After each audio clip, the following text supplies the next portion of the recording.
Let me make something clear right from the start. If you don't stay until the very end of this story, you'll miss the real truth hidden beneath the surface. This is not just another casual tale about a celebrity. It's a journey filled with secrets, twists, and moments that will keep you hooked, wondering what could possibly happen next. So, watch till the last second, because only then will the full picture make sense. On the outside, the world of fame looks perfect. Bright lights, red carpets, cheering fans, and a life that seems larger than reality. But the deeper you go, the more cracks you begin to notice. Behind every smiling picture and glamorous interview lies a reality that almost no one talks about. This story uncovers that hidden reality, one that reveals how different life is once the cameras are switched off. Think about it. People always say fame is a blessing. But is it really?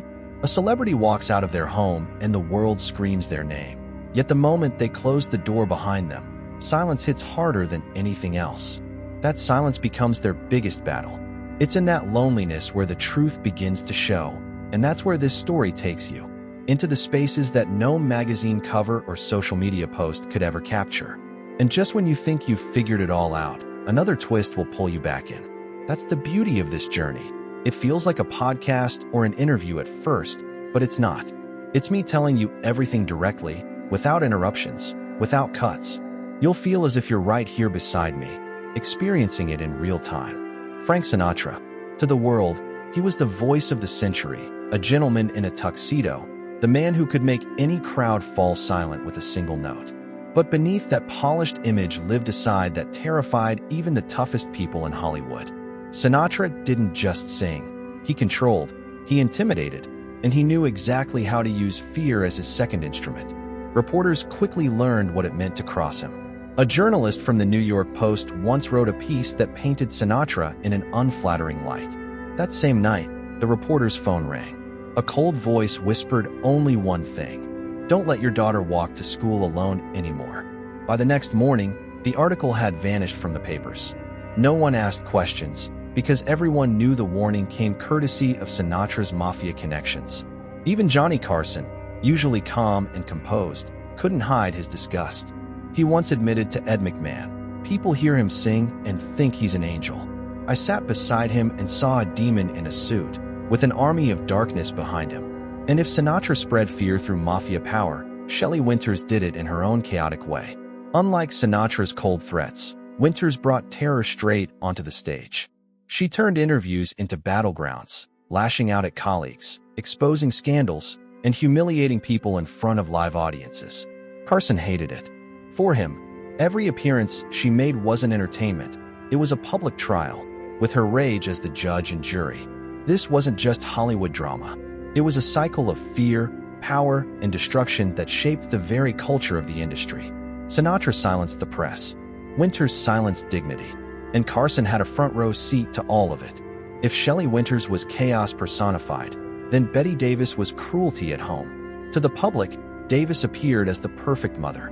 Magazines showcased her with smiling children, painting an image of devotion. But her daughter, Barbara, later revealed the truth in her memoir, My Mother's Keeper. Behind closed doors, life with Davis was like living in a courtroom where she played judge, jury, and executioner.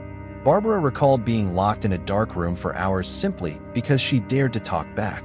There were no comforting hugs, no gentle words, only criticism, humiliation, and punishment. Every aspect of her childhood was micromanaged: the food she ate, the clothes she wore, and even when she could sleep. To Davis, her children were not individuals, but accessories for her public image. The most heartbreaking story was that of Margot, Davis's adopted daughter with an intellectual disability. Rather than providing care, Davis institutionalized her at the age of 3 and almost never mentioned her again, except when it suited her reputation. In the eyes of Johnny Carson, abandoning a child like a discarded object was the ultimate cruelty. Davis's personal life reflected the same storm. For failed marriages, violent arguments, and rumors of predatory relationships with both men and women haunted her career. Young actresses whispered about how her mentorship often came with strings attached, and when Davis grew bored, she discarded them just like she had with her own children. Carson once remarked in private, "Some people play the fool for the audience. Others use power to intimidate. But Bette Davis? She destroyed her own family. It was a bitter reminder that Hollywood's brightest lights often cast the darkest shadows. Davis wasn't just a star, she was a storm that consumed everything around her.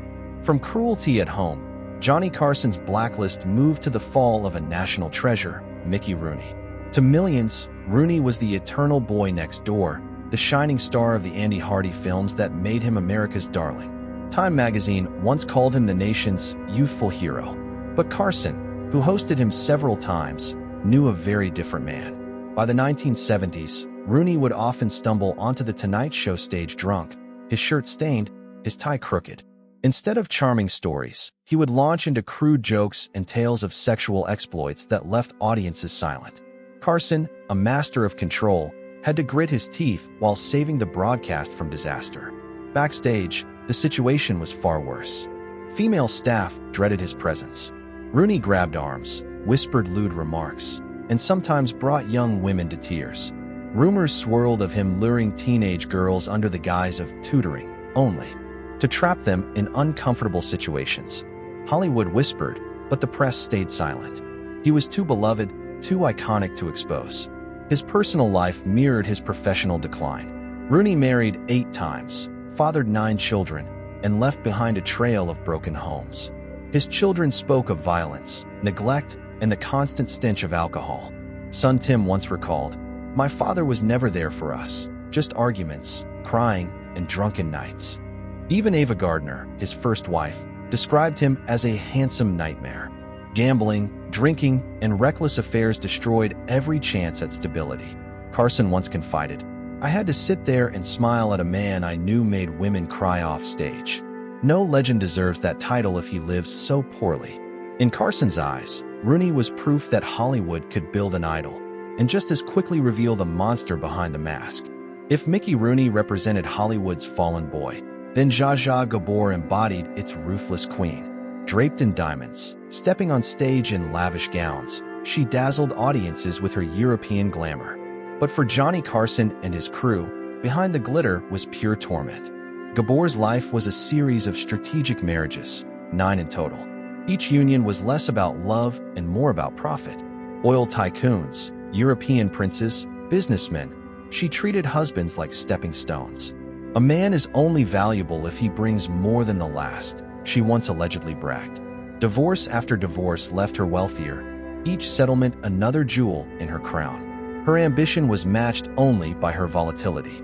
In 1989, she famously slapped a police officer during a traffic stop, shocking the nation. Yet, those who worked in her home said worse. Maids recalled ducking ashtrays and glasses hurled in anger. She thrived on fear, finding satisfaction in the trembling of those around her. The Tonight Show set wasn't spared either. If her dressing room wasn't kept at exactly 74 degrees, or if her Perrier wasn't served with precisely 3 ice cubes, she erupted. Once, when a French foundation cream was missing, she threatened to sabotage the entire taping. Carson admitted privately that the crew became her slaves, running frantic errands just to keep the show on track. But Gabor was only one name. Jerry Lewis, another guest, took hypocrisy to new heights. He wept on television for sick children during his telethons, yet his own family accused him of cruelty. His son Gary described being forced into smiling family photos moments after beatings. Industry whispers spoke of young actresses lured into compromising positions under the promise of roles. To Carson, Lewis was no hero. He was a clown who knew when to cry, masking brutality with fake compassion.